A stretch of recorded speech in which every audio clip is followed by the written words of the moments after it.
सत्साहे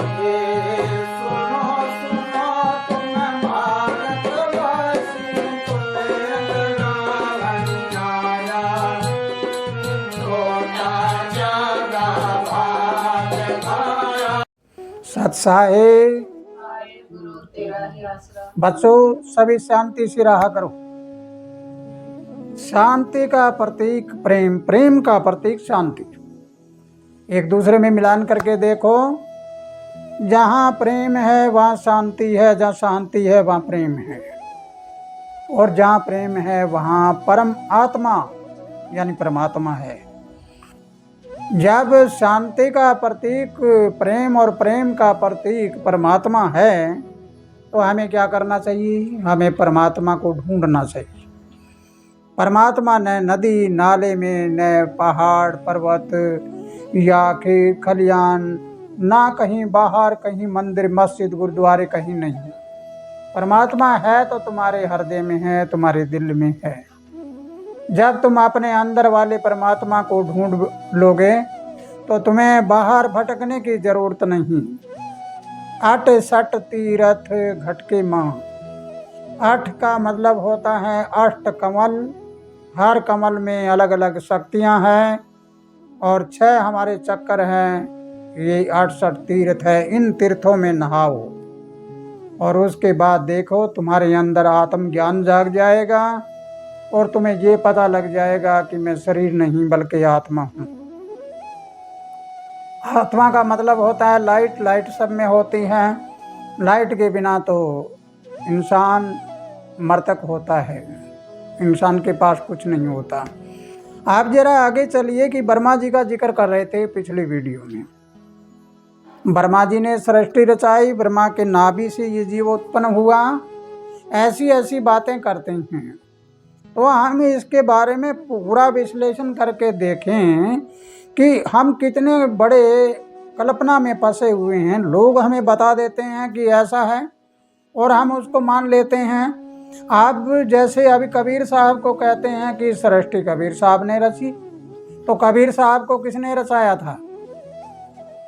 यही कबीर साहब ने कहा था कि अरे भोले पंछियों, मुझे ये तो बताओ कि ब्रह्मा को किसने रचाया? ये चारों वेद है, ये किसने लिखे? ये शास्त्र किसने लिखे? ये तुमने अपने हाथ से लिखे, लेकिन लिखाने वाला कौन है? उस लिखाने वाले की तुम खोज कर लो तो तुम्हें हकीकत का पता लगेगा, और नहीं तो ये गपोड़े हैं, और इन गपोड़ों में तुम गपोड़े जैसे ही बन गए। तुम्हें कोई पता नहीं। तुम्हें तो भांग के पकोड़े खिलाए हुए हैं। भांग के पकोड़े खिलाने के बाद हम जैसे बोलते हैं वैसे बोलते रहें, हंसें तो हंसते रहें, रोते हैं तो रोते रहें। तो बच्चों, इस बात को बड़े गंभीरता से लेकर अभी हमें सोचना है, हमें विचार करना है कि हकीकत में अगर हम जाएं तो ब्रह्मा होता है पालन पैदा करने वाला, विष्णु होता है पालन पोषण करने वाला, शिव होता है विनाश करने वाला। लेकिन आज तो हम कई संत महात्मा को देखते हैं, वो कहते हैं इंद्री कमल में ब्रह्मा है और नाभ कमल में विष्णु बता रही हैं और हृदय में शिव बता रहे हैं। आप देखो, शिव नेत्र कहाँ बता रहे हैं? यहाँ। लेकिन शिव जी का वास बता रहे हैं हृदय में, जबकि नाभि में ब्रह्मा होता है। ब्रह्मा का मतलब होता है ब्रह्म शक्ति, यानी सारे शरीर की शक्ति हमारी नाभि में है, सेंटर सरकार में है। ये सेंटर सरकार है, यहाँ से सब कुछ संचालन होता है। इसलिए बच्चों, यहाँ से बच्चा जब गर्भ में होता है तब भी यहाँ से पलता है, नाभि से पलता है, और नाभि से पलता है और नाभि से ही जुड़ा हुआ होता है माँ की गर्भ में बच्चा। और जब बच्चा गर्भ में था तब वहाँ न तो धरती थी न आकाश था, और न सूर्य न चंदा न तारे, कुछ नहीं थे। वहाँ जलोकार जलोकार था। और तब ये उस नाभ कमल के फूल में तैर रहा था बच्चा, ऐसे गर्भ में घूम रहा था। तो ये संतों का अनुभव, लेकिन इसको एक कल्पना के रूप में कह दिया कि ये धरती नहीं थी, ये ऊपर वाला आकाश भी नहीं था। जब धरती आकाश कुछ भी नहीं था तो बैठा कौन? कहाँ बैठा था? वो जो लिखने वाला है, वो देखने वाला। कागज पेन कहाँ से आया उसके पास। ये सब अंधविश्वासी बातें हैं, इनको दूर करो। दूर करके नाभि में ब्रह्मा ब्रह्म शक्ति को कहते हैं। जैसे इंग्लिश में गॉड होता है, गॉड का जी होता है, पहला वो होता है जनरेशन, पैदा करने वाला, जनरेटर। और इसको उर्दू में कहते हैं ताला, नीचे वाला यानी ब्रह्मा। इस प्रकार हिंदी में इसको कहते हैं ब्रह्मांड। वही अल्लाह ताला बिस्मिल्लाह उर्दू में है, वही GOD गॉड, जनरेशन, ऑर्गेनाइजेशन, ये सारा कुछ करके अगर हम साइंस की ओर चलते हैं तो भी वही होता है, न्यूटन, प्रोटॉन, इलेक्ट्रॉन। इस प्रकार हम बहुत बड़े अंधेरे में हैं। जिन्होंने वेद लिखा, जिन्होंने शास्त्र लिखा, वो लिखने वाला कौन था? इंसान नहीं, बल्कि उस इंसान में एक वर्ल्ड पावर होती है, विश्व शक्ति होती है, वो एनर्जी होती है। उस एनर्जी ने इसको लिखाया। लेकिन अब हमें उस जगह पर चले जाना है जिस जगह पर हमारे अंदर एक भ्रांति फैली हुई है। सृष्टि इतने साल पहले रची, 4 युगों की बात करते हैं। 4 युगों में सतयुग में 17,28,000 वर्ष हैं। हम मान लेते हैं सतयुग में 17,28,000 वर्ष थे, तो वो वहाँ गिनती करने वाला कौन था? तब कागज पेन कहाँ था? कोई इतिहास में लिखा हुआ इतना पुराना इतिहास कहाँ से आया? उसके बाद आया त्रेता। त्रेता में 12,96,000 वर्ष। उसके बाद आया द्वापर। द्वापर में 8,64,000 वर्ष। फिर आया कलयुग जिसमें 4,32,000 साल।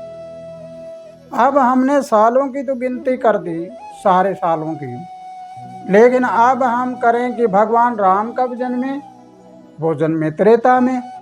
और हमने कहा त्रेता में अगर राम जन्मे हैं तो राम ने सृष्टि कैसे रचाई?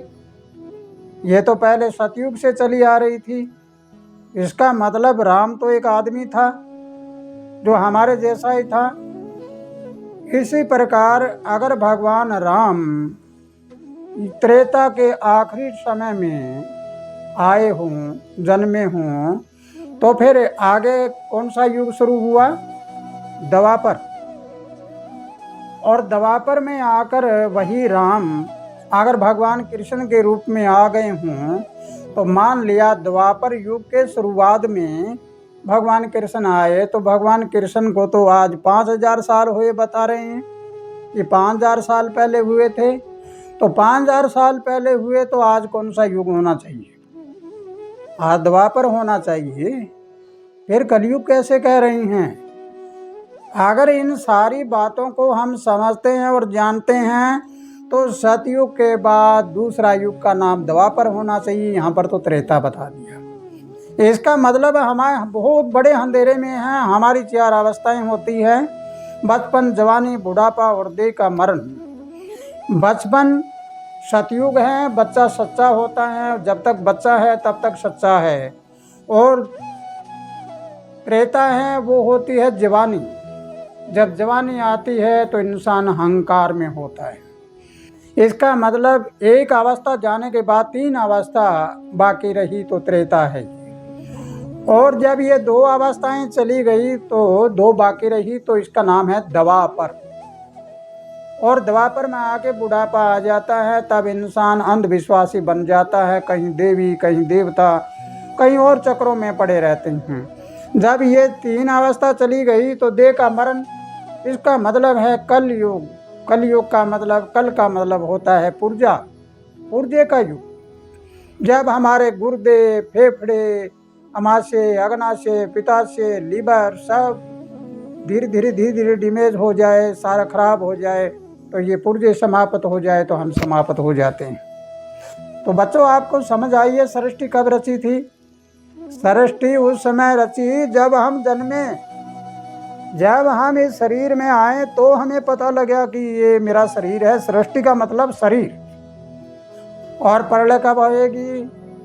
जब हम आंखें बंद करके और अंदर वाला हमारा निकल कर चला जाएगा। ये बाहर वाला चमड़ा और हड्डियां, इसको कोई अग्नि में जला देगा, कोई भूमि में दबा देगा, तब हमारे लिए तो प्रलय हो गई। इसका मतलब अंधविश्वास में मत पड़ना। सृष्टि कब रची? जब मैं जन्मा। जब प्रलय कब होगी? जब मैं चोड़ा छोड़कर जाऊंगा। अब न तो आगे कुछ था न पीछे कुछ था। वर्तमान में जीवन जियो। वर्तमान अच्छा होना चाहिए। पुराने गपोड़ों में मत पड़ना। सीधा सा रास्ता एक है कि वर्तमान तुम्हारा अच्छा है तो तुम्हारा भूतकाल और भविष्य दोनों अपने आप अच्छे हो जाएंगे। तो बच्चों, अगर इसको युगों को मैंने पहले वीडियो में बताया तो है, लेकिन एक बार थोड़ा सा और बता देता हूँ। चारों युग हमारे 24 घंटों में ही वर्तमान होते हैं। चारों घंटों में 24 घंटों में व्यतीत होते हैं। अगर हम चारों युगों को देखते हैं तो इनकी अलग अलग विचारधारा होती है, अलग अलग समय के अनुसार इंसान की सोच होती है।